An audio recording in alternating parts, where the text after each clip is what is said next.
Assalamu alaikum. Dear Imam Omar, I hope this finds you well.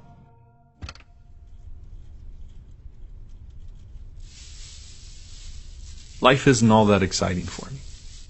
I go to work, go shopping, go home, and aside from babysitting Fatima occasionally, don't really have much of a social life.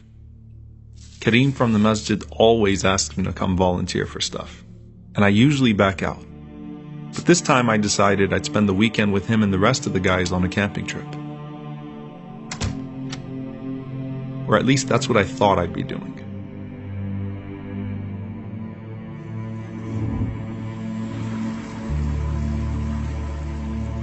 I'm not the most responsible guy in the world. I flake on many of my obligations and tend to be last minute about everything.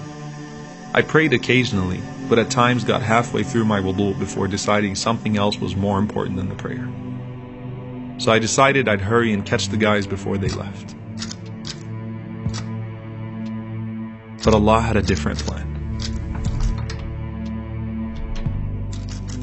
And that plan included me being unable to open a door I'd opened a million times before.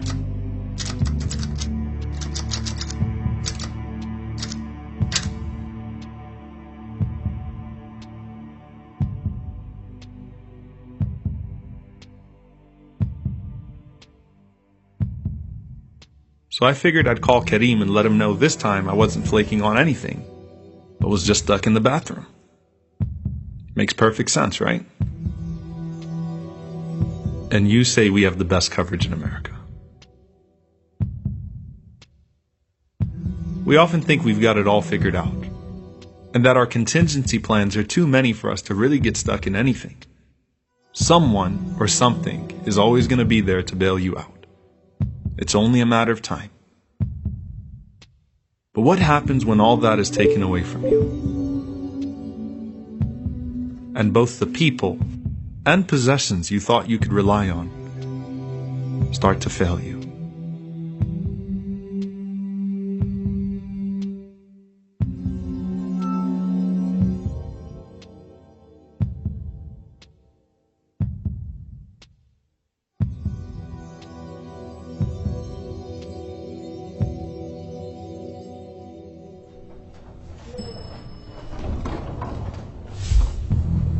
At some point, you just want anybody to hear you. And the movements in the hallway create this sense of hope that someone's gonna come get you. You can hear them, and you know they can hear you.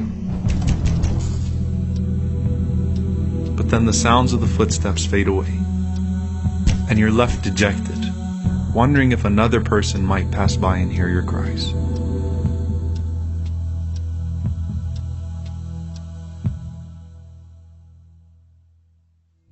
But as you wait, you might as well entertain yourself as best as you can. It's pretty pathetic, I know, but sometimes imaginary friends are easier to deal with and can actually really keep you company.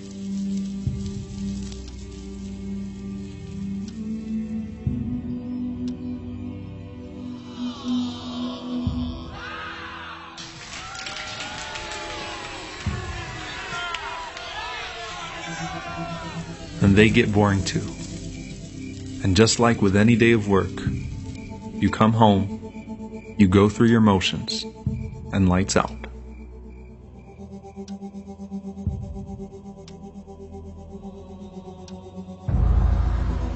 That wasn't exactly what I had in mind.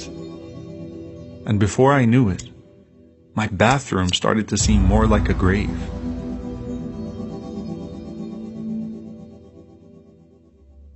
The Prophet, peace be upon him, said that we should frequently remember death, and called it the destroyer of all pleasures.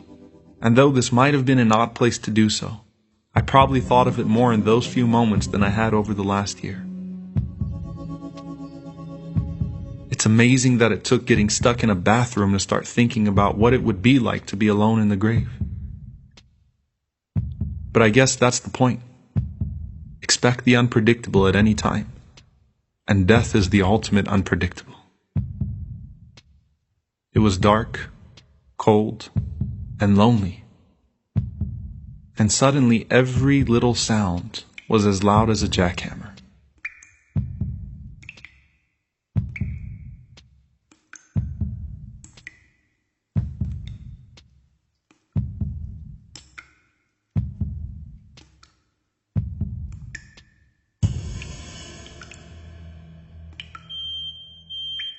But then I woke up to a nightmare that the fire that followed the grave was now to consume me, and that I could only hold off my inevitable fate for so long, because no one was going to hear or see me suffocate or burn.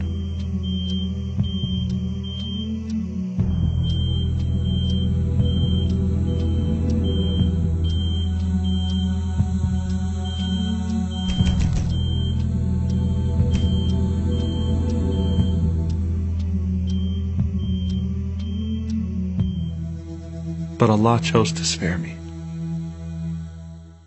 The smoke alarm was in another unit, but the alarm I needed to hear was internal. So I did what I hadn't done for a long time and thought I had no time for. No, it wasn't the best of places to start, but I had no choice, and surely my Lord is understanding and forgiving.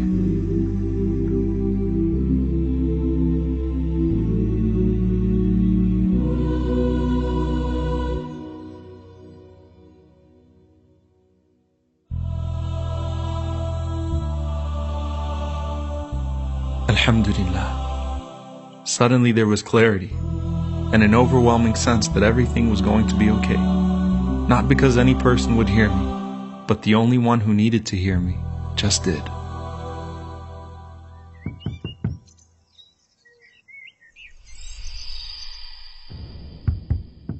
The sounds started to come back, but this time they sounded real.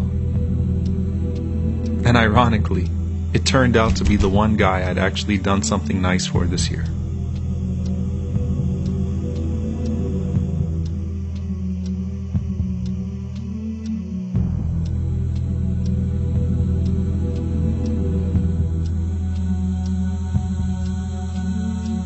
John told me to look down and try turning the lever in the opposite direction. I really didn't get what he said till I actually tried it.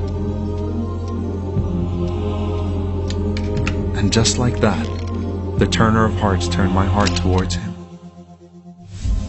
And as my Lord promised, everything was okay. Everything was okay. And though I thought I was alone throughout this entire ordeal, Allah was with me the entire time.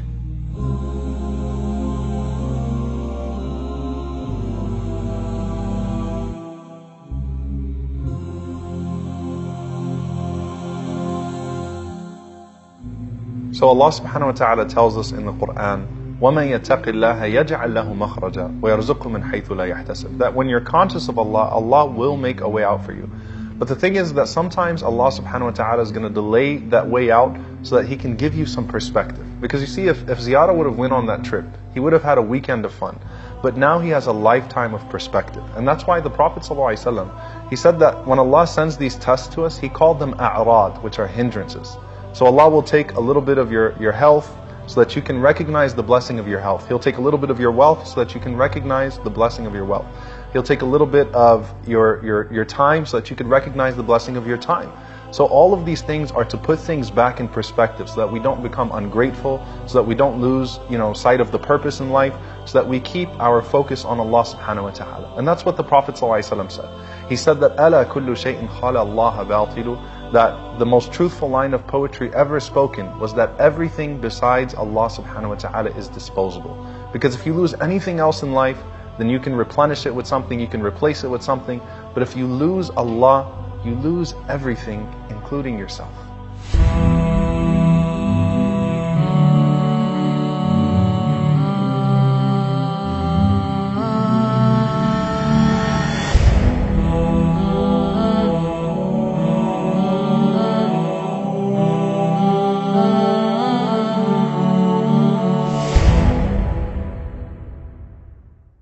Assalamu alaikum.